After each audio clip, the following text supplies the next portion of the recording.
ถ้วยเจ้าก็บ่เห็นน้องฮะบ่มีบ่โอ้เนาะบุญตาบ่มีเลย เอาตอนนี้น้องกินข้าวได้มาที่ไสไปรับจ้างก่อนน้ำหมูแน่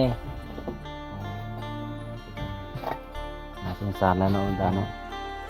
ไอ้เว้าลาวนี่เอาได้เบิดบ่ถ้ามีคนมักเนาะ สมมุติว่ามีผู้เบามักเจ้านี่15ล้านก็เมื่อนำได้เลยอ๋อ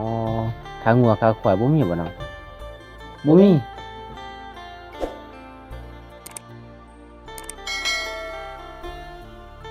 เอาทักทายสวัสดีFC เบิดทุกคนมื้อนี้ก็สิไปหมู่บ้านปุ่นมักมีทุกคนเพราะว่าโดนบ่วงก็บ่ได้ไปเยี่ยมยามเขตนี้เนาะทุกคนเป็นเขตที่ห่างไกลจากบ้านบ่วงทุกคนมื้อนี้ก็สิได้ไปเยี่ยมยามผู้สาวเขตนี้ทุกคนว่าสิเป็นจังไดเพราะว่ามื้อนี้ก็มากับทีมงาน2คนคือเก่าทุกคนบ่าวบุญตาคือเก่ามื้อนี้ก็สิได้พอเซาหยังเพราะว่าแต่ละคนน่ะโอ้มีสวยๆงามๆทุกคนจะได้ก็ฝากไปกดไลค์กดแชร์กดติดตาม2บ่วงทุกคนไปรับชมคลิปนํกันทุกคน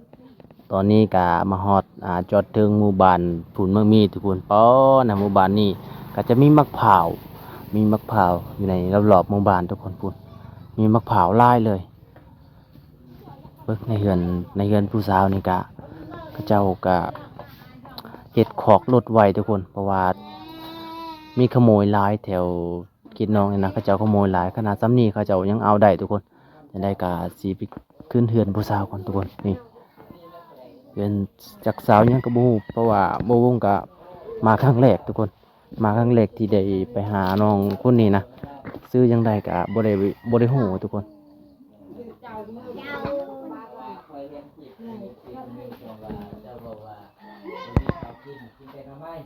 โอ้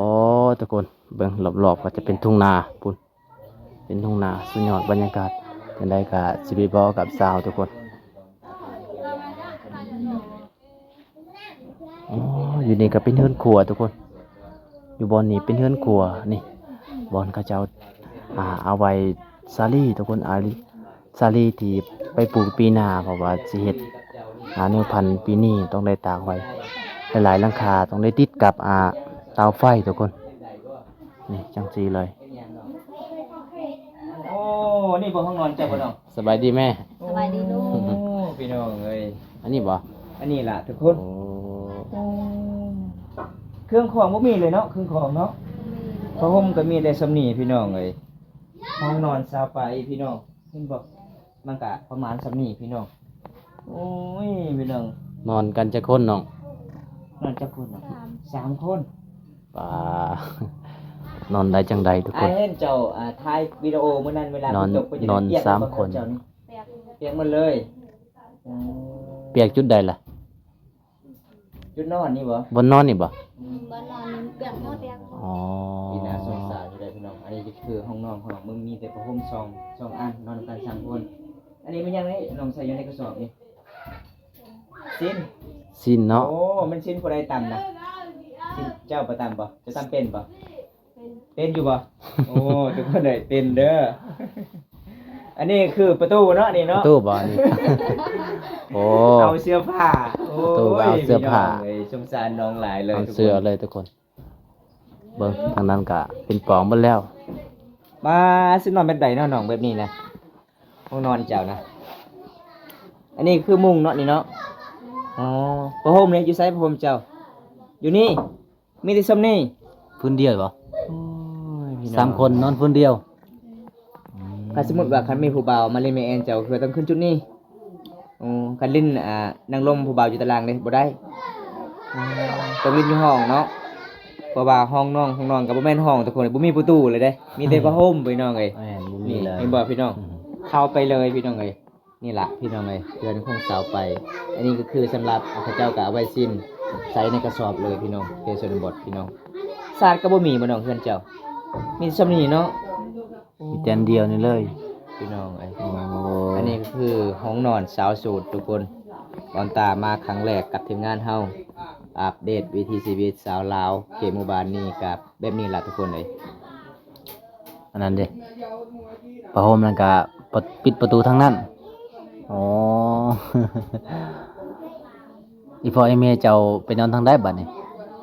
อยู่นอก อยู่นอกนี่อืม ส่วนเจ้ามานอนอยู่นี่ แล้วก็ของพันน้องต่อไปจะได้หยัง ฟันคอยแล้วเลยพอ จะได้ผ้าห่มจะได้แห้งบ่จะได้จักโตผ้าห่มจะได้2โต อืม อ๋อ ส่ง จะได้ ตัว คู่เนาะ เงินเอาแต่ผ้าห่มบ่ผู้บ่าวบ่เอา อืม เอาเบิดเนาะเพราะว่าอยากได้ผ้าห่ม2โตทุกคนได้ สอง กา คืน ไปนาสงสารน้องพี่น้องเห็นบ่ผ้าห่มน้องมันก็อันนี้ก็สำหรับนอนหน้าหนาวเนาะ แม่น มันก็สิเก่าแหละเบิ่งพี่น้องผ้าห่มตัวนั้นก็คือปิดไว้ประตูพี่น้องเอ้ย โอ้ยพี่น้องเอ้ยน่าสงสารน้องหลายเลยพี่น้องเอ้ย2 ที ถ้าผู้เบามาลินเจ้านี่ขึ้นไปหาเจ้านี่ผู้เบาอยู่จุดใดฮะอยู่ลุ่มนี่หรือว่าอยู่เทิงเจ้าน่ะอยู่เทิงอ๋อส่วนผู้เบาก็อยู่ลุ่มพี่อ๋อโดยผู้เบามาทางใดเขาเจ้ามาลินน่ะ ใส่ บ้านนาเล่าอ๋อบ้านนาเล่ากุจีนี่ผู้เบาเท่าหรือว่าผู้เบานุ่มมาเล่นเจ้าน่ะผู้เบานุ่มผู้เบาเท่าบ่มีหรอ ผู้บ่าวเฒ่ามีแต่บ่าวบงกับบ่าวบุญตามาเนาะ ถ้าว่าผู้เบาเท่าสิขึ้นไปลินไปแอนเจ้านี่ก็ได้คือกันบ่น้องอ๋อเจ้าก็บ่ได้เลือกเนาะโดยทุกคนเฮาอัปเดตมื้อนี้ก็ประมาณส่ำนี้แหละทุกคนเลยอันนี้ก็จะเป็นห้องนอนสาวโสดนอนนํกัน3 คนบ่3 คนทุกคนเอาความฝันของน้องก็คือแบบอยากได้ผ้าห่มอ๋อจะได้ผ้าห่มแล้วก็เวลายามหนาวเนาะยามหน้าหนาวทุกคน อันนี้ก็ปิดประตูหรือว่าสิเอาไปนอนอ๋ออันนี้ก็บ่ปิดเลยอ๋อ โดยเอาทุกคนเฮาก็มาอัปเดตซะนี้นะโอ้ทุกคนเรือนซานของน้องบ่นอนกัน3 คน เวลาอยู่นี่ครับ อายุภายใน40 ปี45 45 ปี โอ้พี่น้องเอ้ยแต่ลูกสาวก็ใหญ่ซ้ำแม่เนาะ ลูกสาว15 ปีอีแม่45 ปี โอ้ยพี่น้องเอ้ยมาเยี่ยมมายามครั้งแรกเลยพี่น้องภาษาบลูเอิ้นชื่อของเพิ่น ลู คือก แม่ สัก นี่5 คน 5 5 คนเนาะ ลูกผู้ชาย โอ้ 3ผู้หญิง ผู้หญิง สอ 2 ง คนหนึงไปไสผู้หนึงนะ 2ไปลินอีวัน คนหนึงเป็นน้องเจ้าบ่ ใหญ่ซ้ำกันบ่ น้อยอายุ8 ปี 8 ปี ลูกผู้หญิง 7 ปี เออ โอ้ โดย ชาย2 คนอายุ12 ปี อ๋อ 12 ปี 2 คน 2 คนน่ะ12 ปีเลย เกิดพร้อมกันบ่ เป็นฝาแฝดบ่แม่นบ่สบาย แม่นเดือนนี้มันอ้ายเดือนนี้เนาะอภิเปนี่เนาะ เอ อ่า อ แสดงว่าปีละลูกเนาะ ปีละลูก โอ้ยพี่น้องเอ้ยเฮาเราตกใจพี่น้อง ลูกผู้หญิงเฮา อยู่ไสลูกผู้หญิงนะเออพี่น้องเอ้ย อ๋อ8 ปี 8 ปี12 ปีอยู่ไส นี่12 ปี เออ12 ปีอยู่นี่อ๋อแม่นผู้ใดไปหาหน่อไม้ 12 ปี แม่เจ้า แม่เจ้า ส่วนเจ้าเด้คือบ่ไป อยู่เฮือน เจ็บหัวเป็นไข้บ่สบายบ่ได้ซื้อยากินบ่เป็นหยังคือบ่ซื้อยา เงิน บ่มีเงินอ๋อทุกคนเลยอันนี้ก็คือบอลให้กินเนาะนี่เนาะ เพิ่นครัวเลย เพิ่นครัวเลยพี่น้องเลยเบิ่งเพื่อนน้องพี่น้องคันฝนตกนี่อยู่บ่ได้เลยทุกคนได้บ่ตาไปตามติดวิถีชีวิตน้องก็ประมาณส่ำนี้พี่น้องเอ้ยอีเมลเจ้าใจดีหลายเนาะมามื้อนี้อารมณ์ดีตลอดเลย เพื่ออยากหาเฮือนเจ้านี่มันไม่ง่ายน้องเอ้ยลงทางเลยกลับไปกลับมากลับไปกลับมา โอ้ยหาหมู่ก็บ่เห็นทุกคนเลยบ่จักว่าเฮือนน้องอยู่แถวนี้พี่น้อง อันนี้คือฟืนบ่ได้ใส่ถ่านบ่อ๋อใส่ไม้อย่างเดียวเนาะมาดังเนาะทุกคนเลยอันนี้จะเป็นเฮือนสาวไปพี่น้อง สาวสาวหยังนี่น้องชื่อหยังชื่ออัปไลท์อ๋อจักปีแหละ15 ปีนี่อ๋ออันน้องเกิดวันที่หยังเดือนหยังบ่ฮู้เลยอ๋อทุกคนเลยบ่ฮู้ว่าวันเกิดตัวเองเนาะ แต่พวก ฮู้จังได้ว่า15 ปี นับทางให้บ่เออ ชื่อแม่บอก อ๋อ แต่วันเดือนปีเกิดบ่ฮู้จากวันใดวันเกิดทุกคนเลยเบิ่งพี่น้องเฮือนน้องก็ประมาณสินี้พี่น้อง แม่นประมาณ ป้า นี้ล่ะ ติดขาวคือใหญ่แท้น้องสิ ใหญ่ ขาย เนาะ บ่ได้ขายแม่นผู้ใดสารนั่นเจ้าบ่ฮะ อีพ่อเจ้าก็ยังบ่ บ่ หึ พอใครบ่เป็น อ๋อพอเจ้าสันบ่เป็นแม่นผู้ใดสารให้เจ้าคือใหญ่แท้ติดขาวนะ ป้า ป้าอ๋ออันนี้คือสำหรับเวลาเจ้าเอาพัว แต่หลายคนก็ต้องใส่ตีมใหญ่เนาะ แม่น อาตีมนั้นคือซีเมนต์แบบด้นแล้วทุกคนแล้วก็เอาไว้ติดกับเตาไฟมันก็สีดำกระยังน่ะก็แม่นบ่เขาให้บ่อ๋อ แสดงว่าพ่อเจ้านี่สารยังบ่เป็นเลย บ่เป็น อืม เป็นแต่อยากได้เมีย พี่น้องเอ้ยน้องเพิ่นว่าพอเพิ่นสารยังบ่เป็นแต่อยากฮักเมียนี่แหละ อันนี้คือลูกสาวเพิ่นเลยอีพ่อเจ้าอายุจักปีเนาะบ่ฮู้บ่ยังหนุ่มบ่ไอ้พ่อเจ้า นม นุ่มอยู่บ่ อืม พ่อบ่ซ้ำบ่าวบุญตา โอ้โห หนุ่มเนาะ ยังหนุ่มเนาะ เอาพี่น้องเอ้ยอยู่ไสป่าเจ้าน่ะจะบ่ได้ปิ้งบ่ว่าเจ้าดังไผนะ ดังไฟสิเฮ็ดหยัง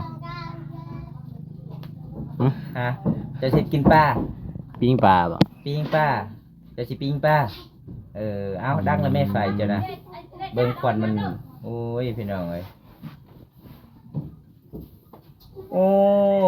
เกลือเป็นหน่วยเจ้าประมาณสำนีบ่เนาะ เจ้าจะกินข้าวบ่ลูก โอ้ยแม่ กิน เพิ่น แล้ว ถามอีกกินแล้วขอบใจขอบใจ ข้าวจะเป็น ปิ้งหยัง เป็นปลาจะให้แล้ว อ๋อ อยากปิ้งหรือว่าอยากเป้ง เจ้าสะเลอะบ่ได้เจ้าเอิ้น อีเมเพิ่นฮู้ภาษาลาวมันได้ทุกคน แต่สำเนียงภาษามังกรมันต่างเนาะ แม่น ว่า สำเนียง ภาษาลาวมันก็บ่ค่อยออกกันในหนึงทุกคนเลย มันบ่ของแขว เบิ่งทุกคน นี่เกลือเป็นนัวกับประมาณสำนีนี่พี่น้อง แม่นบ่สำนีบ่ มันเผ็ด เกลือเจ้า มันเผ็ด บ่ เจ้า ไอ้แม่สำนีบ่เกลือเจ้านะ ทำนี่นี่ ประมาณสำนีบ่ สำนีแหละมักเผ็ดก็บ่มี มะเขือก็บ่มีอีกทุกคนเล โอ้ ย หมดแล้ว ใช่ เผ็ด อ๋อสำนีมักเผ็ดเจ้า เออ ทุกคนสำนีเลยผู้ใดเอาให้นี่ หม้อไข่เวเผา อ๋ออันนี้คือมะเขือคอน้ำมูกคู่ แม่เฒ่าเอาให้ โอ้ทุกคนเลย มักเผ็ดก็บ่มี โอ้มาอยู่เฮือนเจ้านี่มีเต่าเนาะ มีเตาเนาะ มาอยู่บ้านอื่นนี่มีแต่แล้วก็เขาเจ้าเอาดินมาถมเนาะขุด แม่น มันเป็นคือหัวโพนทุกคน โอ้ยพี่น้องเบิ่งพี่น้องเคลียร์ชนบทเวลาดังไผบอกมันไหม้ไปเลยแปลนเท่านี้พี่น้อง แม่นจุดนี้ก็บ่แม่นเทินขัวเด้เนาะ บ่แม่นเฮือนมันจะเป็นเฮือนใหญ่เบิดแต่ มันเป็นระเบียงแต่เนี่ย อ่า จุดนี้นะ แต่ว่าน้อง ก็เฮ็ดไปเฮ็ดครัวเลย เทินขัวเลยเศร้าไปอานาถถ้วยเจ้าก็บ่เห็นน้องฮะบ่มีบ่โอ้เนาะบนตาบ่มีเลยเบิ่งนี่จุดนี้ปกติในเฮือนครัวมันจะมีถ้วยได้ หมอประมาณส่วนนั้นบ่หมอบ่น้อง อืม 1 2มา2อันบ่น้องบ่แม่นหยังเลยทุกคนเลยเป็นหยังไผเจ้าคือติดยากอะลิ เพราะว่าเฮาดังใส่เตานี่มันติดยากเลย ติดยากเนาะ แหม ต้องใส่ถ่าน ทานง่าย อยู่บ้านน้องเขาเจ้าบ่ได้ขายถ่านบ่บ่ได้ขายเลยอ๋อใช้เวลาดังไฟคือเอาฟืนอย่างเดียว โอ้ขวัญเข้าในเลยทุกคน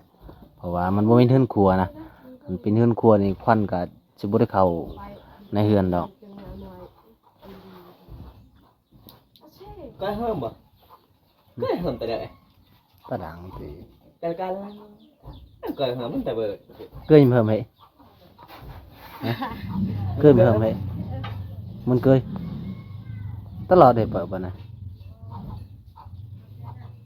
บุยเด้อกันล่ะได้นะแต่มันบุย กินไป ตอนนี้ก็ติดแล้วเนาะ ต้องเอาฝาหม้อสวยทุกคนเอาเปาคันเป่านี่ก็มันก็สิบ่ติดอีก ตอนนี้น้องกินข้าวกับหยัง กินกับน้ำไม้ กินกับหน้ำใหม่อ๋อ กินกับหน้ำใหม่บ่มีอาหารหยังบ่ บ่มี มีแต่หน้ำใหม่ บ่ได้ไปหากินบ่ บ บ่ได้ไป มีบ่อนหากินอยู่บ่มีอยู่บ่บ่อนหากินน่ะบ่มีเลย มีแต่หน่อไม้ช่วงนี้เนาะโอ้ทุกคนเลย ก็คือหลายๆบ้านเลยเขาไปบ้านใดก็มีแต่หน่อไม้นี่แหละ เป็นอาหารหลักเลย ผู้ใดอยู่น้ำเจ้านี่หึน้องจะบ่อ๋อน้องสาย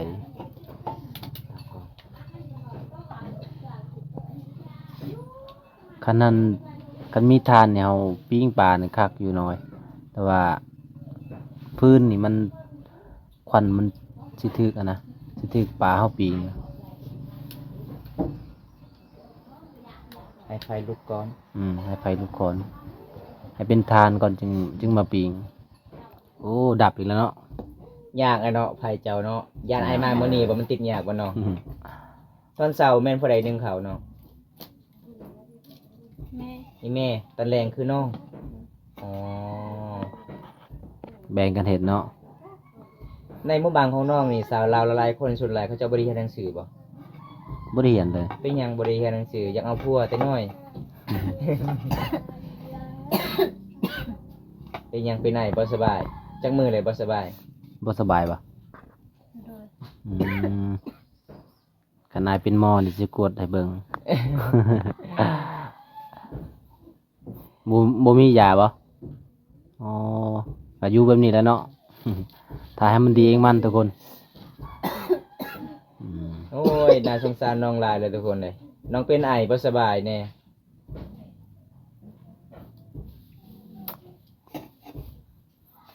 อยู่ใส่ปลาจ้ะนะ ปิ้งเอาบ่หรือว่าสิแกล้ง จะให้กินเป็นบ่เป็นอยู่บ่ เป็น อ๋อ น่าจะไอ้เมสอนเนาะ เอาทุกคนมื้อนี้ก็ไปเยี่ยมยามน้องครับบังเอิญนี่รีบได้พอน้องปกติน้องก็จองหายออกหน้าแม่นบ่น้องไปหายบ่พูดเขาหายแล้วบ่หึ จะเฮ็ดหน้าบ่เพิ่นจ้ะเฮ็ดได้ให้อ่า เฮ็ดได้ให้บ่แล้วแหละพูดแล้วแหละยังบ่ ยังบ่ทันได้ฮู้เขาให้ บ่มี บ่มีให้ มัน จะเฮ็ดแต่มันโอ้ทุกคนเลย ให้ก็บ่ได้เฮ็ดบ่หน้าก็ เป็นหยั บ่ ง หน้าก็บ่มี เป็นหยังคือบ่เฮ็ดให้น้องบ่มีดินบ่ บ่มีดิน บ่มีดิน ทุกค อ๋อน เลย ก็เลยเฮ็ดแต่ส่วนมันหน้าเด้บ่มี บ่มี บ่มีอืมเอาตอนนี้น้องกินข้าวได้มาที่ไส คือหมู ไปรับจ้างขอน้ำหมูแน่อ๋อทุกคนเลย น่าสงสารแล้วเนาะตาเนาะบ่น้อง เห็นแล้วก็ เวลา เวลาจะไปขอเขานี่ เขาให้ประมาณจักโล บ่ไล่บ่ บ่ไล่ อ๋อเป็นหยังน้องคือสิให้ไอ้มามื้อนี้คิดว่าผู้บ่าวบ่ว่าจังได๋ เป็นหยัง พี่น้อเอ้ยสาบหลายอยากให้อีกมามื้อนี้ เป็นหยังเจ้าสิให้บ่หึคือ บ่ เนาะ สบายอยากไอบ่อยากไอเอ้ยไปไอก่อนแม่ ไอโลดอยู่นี่ คิดว่าสิให้ น้องบ่สบายดีทุกคนเลย น้องบ่สบายพี่น้อง เบิ่งไฟก็ยังบ่ติดลุกๆแล้วก็ดับอีก ไอ้เบาลาวนี่เอาได้เบิดบ่ เอาได้ ถ้ามีคนมักเนาะเจ้าว่าถ้าเอาได้นี่อายุประมาณเท่าใดเนาะ 15 15 ปีขึ้นไป แม่นบ่ แม่ หรือว่า15 ปีลงมา15 ปีขึ้นไปจึงเอาโอ้พี่น้องคือเบาวันตา12 ปีบ่ได้แล้วเพิ่นว่า จะบ่มักอายุใหญ่บ่ เอา15 ปีขึ้นไปเด้ อืม 15 ปีลงมาบ่เอาเพิ่นว่า อ๋อนั่นบ่ อืม ค่าดองเจ้าเท่าไหร่15 โดย อ๋อ สมมุติว่ามีผู้บ่าวมักเจ้านี่15ล้านก็เมื่อนำได้เลย อ๋อค่างัวค่าควายบ่มีบ่น้องบ่มี บ่มีคำนี่มีบ่คำบ่มี โอ้พี่น้องเอ้ยอ๋อเป็นหยังจะบอกว่าขะดองเจ้า15ล้านก็เอาได้เป็นหยังน้องเพราะว่าอยู่เฮือนเฮาเป็นหยังทุกอย่างบ่ เนี่ย อ๋อบ่มีข้าวกิน แล้วก็เกลือเป็นนัวก็ประมาณส่ำนี้เนาะ อ๋อ อืพี่น้องเอ้ย คันสมมุติว่าเจ้าสิเอาค่าดอง20-30ล้านก็ถ้าบ่มีก็เลยบ่เอาหลายเนาะอืม ส่วนหลายหมู่บ้านน้องมีบ่ขะดอง5ล้านก็มีบ่เขาเจ้าเอาผัวเคยมีบ่บ่มีสูงสุดเท่าไหร่10ล้าน 10 ล้าน 10ล้านอ๋ออายุ15ปีเคยบ่เขาเจ้าเอาผัวแค่นี้ เคย เคย มีห่างเขาหลายบ่หมู่บ้านเจ้า บ่มี แม่นบ่น้องข้อยเห็นข้อยไปแต่ละเทื่อหมู่บ้านเจ้านี่มีห่างหลายเลยเด้แม่นบ่ บ่มีบ่ บ่มี โอ้ โอ้ยพี่น้องน้องสิปิดบังเฮาเองบัดนี้ น้องว่าบ่มีห่าง เอาทุกคนถ้าบ่ได้อยากมักห่างน้องน้องว่า15ล้านก็ได้เพิ่นว่าเพราะว่ายังเอา15ล้านก็คือครอบครัวน้องยากจนตอนนี้บ่มีข้าวกินเห็นบ่เพื่อนคนอื่นบ่คือเพื่อนน้องเลยทุกคน อันนี้ก็คือเกลือเป็นนัวกับประมาณส่ำนี้พี่น้อง แม่นสำนั้นเลยบ่มี มะเขือคอน้ำหมูเนาะ มันเป็นยังคอน้ำหมูโอ้ยก็คือน้องบ่ได้เฮ็ดให้แต่ว่าเฮ็ดให้ก็มีมะเขือน้องบ่ได้เฮ็ดให้ก็เลยบ่มีทุกคนเลยน่าสงสารหลาย มี FC คนหนึงบอกว่าคันถ้าเจ้าเอาผู้บ่าวอายุน้อยนี่เดียวเขาเจ้าปะที่ได้เจ้าได้จะเอาอายุรุ่นใหญ่บ่มักบ่ถ้ามีคนมักก็มักเนาะพี่น้องเพิ่นว่ารุ่นอายุรุ่นใหญ่ก็ได้เด้อทุกคนเด้เพราะว่าน้องก็เคยเห็นหลายๆคนเอาผู้อายุรุ่นน้อยๆเอากันแล้วปะกันทุกคน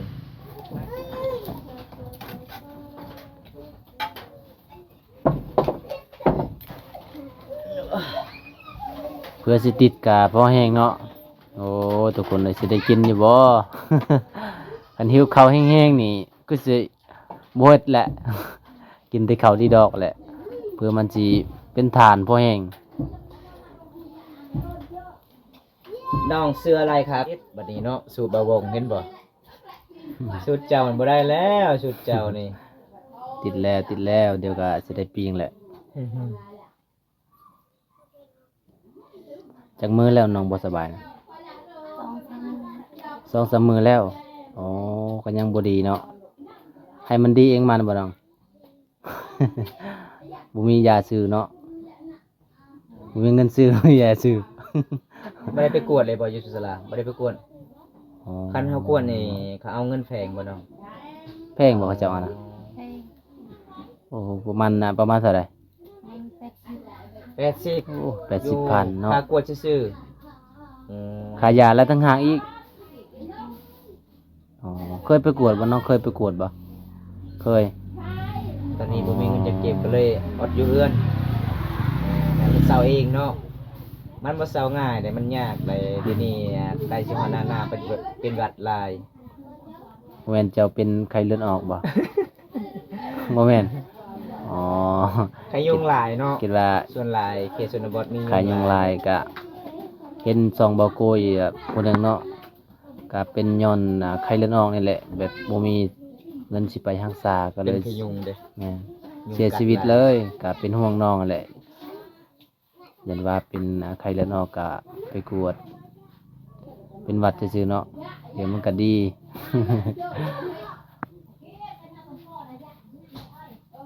เห็นสารของน้องก็ประมาณซ้ำนี้แหละทุกคนเลยโอ้ยน่าสงสาร อันนี้มวย อันนี้บอลน้องข่าวนะมวยนี่เนาะ มัวสิบัดเนาะ หมดแล้วอีพอเพิ่นกะสารบ่เป็นติบเขายังกะยังกะขอน้ำเขาวเบิดทุกคน